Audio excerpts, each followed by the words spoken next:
जय श्री कृष्ण। नमस्कार दोस्तों, स्वागत है आप सभी का हमारे YouTube चैनल पर। दोस्तों, आज मैं आपको माघ मास महात्म के 9वें अध्याय की कथा सुना रहा हूँ, जिसमें हम सुनेंगे अन्नदान का महत्व। हे मित्र, जिसको पहले कभी ना देखा हो, वह यदि अतिथि बनकर घर पर आए तो उसको मधुर वचनों से संबोधित करने वाला तथा उसको भोजन प्रदान करने वाला अवश्य ब्रह्मलोक में जाता है। इसके विपरीत जो शाम को आए हुए अतिथि का सत्कार नहीं करते, वह विमुख कर देते हैं, वह इन पुण्यों से वंचित होकर के नरकों की घोर यातनाएं प्राप्त करते हैं। क्योंकि जिस गृहस्थी के घर से नहीं ऐसा वाक्य सुनकर अतिथि विमुख लौट जाता है, उसके जन्म जन्मांतर के किए हुए सब पुण्यों को वह अतिथि ले जाता है। इसलिए वह गृहस्थी सदैव दुख और नरकों को प्राप्त किया करता है।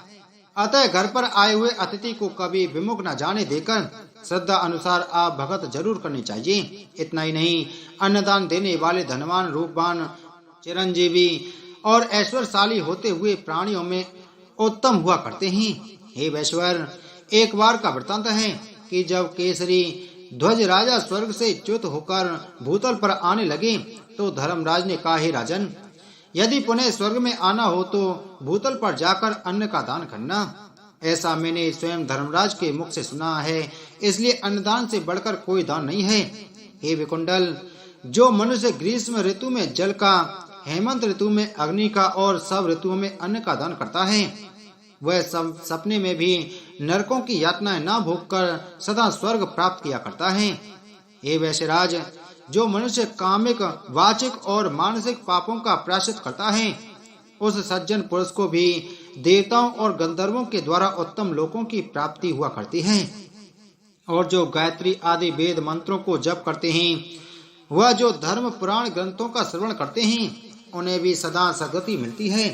इसी प्रकार जो व्रत अथवा तप का अनुष्ठान करते हैं तथा जितेंद्रिय होकर सदैव सत्य भाषण करते हैं, पराये अन्न का परित्याग कर हमेशा धर्म की कमाई खाते हैं, वे भी सज्जन यमलोक के दर्शन नहीं किया करते हैं। क्योंकि मनुष्य जिसके अन्न का उपभोग करता है, वह सबके पापों का भी उपभोग किया करता है। इसलिए मनुष्य को दान लेना त्यागते हुए सदैव दान देना ही सीखना चाहिए और कदापि दूसरों के आश्रित न रहकर सदैव शुभ कर्मों में रत रहते हुए अपनी भुजाओं की कमाई का उपभोग करना चाहिए।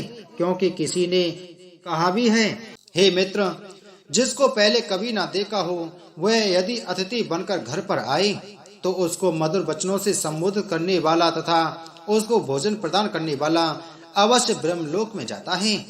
इसके विपरीत जो शाम को आए हुए अतिथि का सत्कार नहीं करते, वह विमुख कर देते हैं, वह इन पुण्यों से वंचित होकर के नरकों की घोर यातनाएं प्राप्त करते हैं। क्योंकि जिस गृहस्थी के घर से नहीं ऐसा वाक्य सुनकर अतिथि विमुख लौट जाता है, उसके जन्म जन्मांतर के किए हुए सब पुण्यों को वह अतिथि ले जाता है।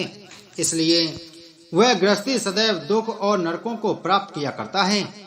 अतः घर पर आए हुए अतिथि को कभी विमुख न जाने देकर श्रद्धा अनुसार आप भगत जरूर करनी चाहिए। इतना ही नहीं, अन्नदान देने वाले धनवान, रूपवान, चिरंजीवी और ऐश्वर्यशाली होते हुए प्राणियों में उत्तम हुआ करते हैं। हे वैश्वर, एक बार का वृत्तांत है कि जब केसरी ध्वज राजा स्वर्ग से च्युत होकर भूतल पर आने लगे तो धर्मराज ने कहा, हे राजन, यदि पुनः स्वर्ग में आना हो तो भूतल पर जाकर अन्न का दान करना।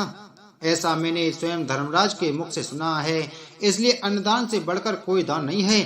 हे विकुंडल, जो मनुष्य ग्रीष्म ऋतु में जल का, हेमंत ऋतु में अग्नि का और सब ऋतुओं में अन्न का दान करता है, वह सब सपने में भी नरकों की यातनाएं न भोगकर सदा स्वर्ग प्राप्त किया करता है। हे वैश्यराज, जो मनुष्य कामिक, वाचिक और मानसिक पापों का प्रायश्चित करता है, उस सज्जन पुरुष को भी देवताओं और गंधर्वों के द्वारा उत्तम लोकों की प्राप्ति हुआ करती है।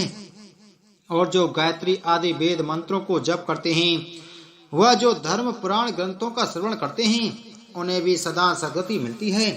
इसी प्रकार जो व्रत अथवा तप का अनुष्ठान करते हैं तथा जितेंद्रिय होकर सदैव सत्य भाषण करते हैं, पराये अन्न का परित्याग कर हमेशा धर्म की कमाई खाते हैं, वे भी सज्जन यमलोक के दर्शन नहीं किया करते हैं। क्योंकि मनुष्य जिसके अन्न का उपभोग करता है, वह सबके पापों का भी उपभोग किया करता है।